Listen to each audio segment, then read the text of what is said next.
Hello guys! Magandang araw at kumusta po kayong lahat? For today's video ay gaya pa rin ng dati, mga gawain pa rin sa bahay yung ipapakita ko nga dito sa video ko. Kasi alam nyo naman, nandito nga lang ako sa bahay palagi. Kaya yung mga nagagawa ko ng video ay kadalasan mga gawain lang talaga sa bahay. Yung mga simple lang talaga. At sana naman hindi kayo magsawa manood ng mga video ko kasi nga ako minsan nagsasawa na nga rin ako sa video ko. At ayan guys, meron nga palang naglalako ng isda kaninang umaga dito kaya napabili na ako ng kalahating kilo lang at isasabaw ko nga to. Ayaw pa nga sana ng asawa ko magpabili nga nitong isda dahil sobrang mahal guys yung isda nga dito sa amin. Wala naman sanang bagyo pero sobrang mahal talaga. Kasi umabot na nga siya ng 400, umabot ng 300. Ay Diyos ko Lord, yung mga presyo dati tag 100 lang, 100 o 200, naging 400 na guys. Kaya sobrang mahal. At pagkatapos naman namin nagagahan guys, eto maglalaban na nga sana ako. Pero pagbukas ko nga ng gripo, ay sobrang dumi guys yung lumabas nga ng tubig dito nga sa gripo namin. Ganito talaga yung tubig sa gripo nga dito sa amin guys. Kaya sanay na kami sa ganito. Pero minsan naman nakakasama lang ng loob na sobrang mahal nga talaga ng bayarin. Yung singilan ng tubig nga dito sa amin tapos ganito pa kadumi. Minsan naman, ayan tignan nyo naman, medyo luminaw nga yung tubig niya pero meron pa nga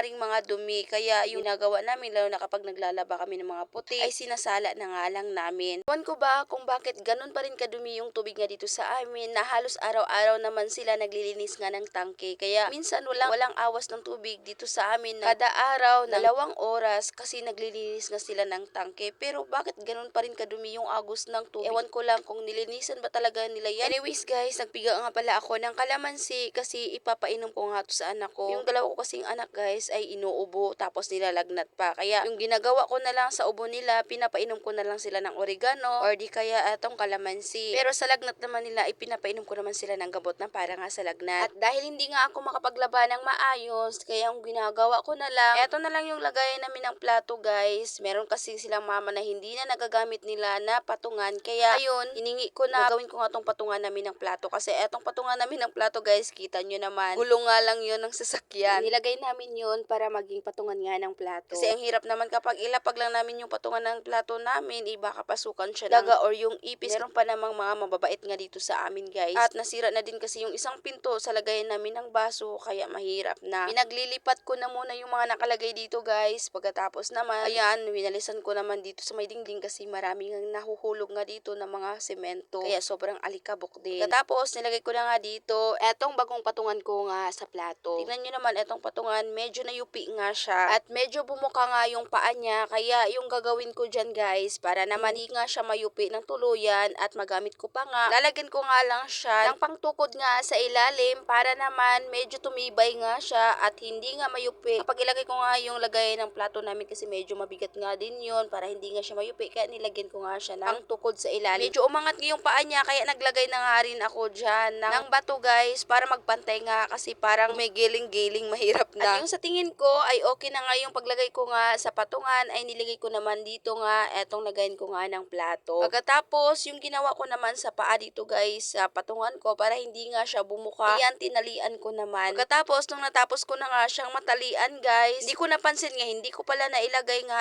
etong gasol kaya ayan tinanggal ko naman ulit. Pagkatapos nilagay ko na nga etong gasol at binalik ko naman etong tali nga na nilagay ko nga sa paa netong lamesa. At tignan nyo naman guys, sa sobrang pagod ko, ayan napaupo na nga ako dyan sa may semento. Ang hirap nga pala kapag ikaw lang mag-isa tapos marami kang binubuhat. Iba na talaga kapag may edad na, mabilis na lang mapagod, mabilis na lang manghina etong mga tuhod ko. Ay Diyos ko Lord. At isa pang problema ko ngayon na nagkakaedad na nga ako ay sobrang makakalimutin na nga talaga ako. Ay Diyos ko Lord, ano ba yan? Yan talaga yung realidad. At yan lang muna for today's video. Maraming salamat po sa inyong panonood. God bless.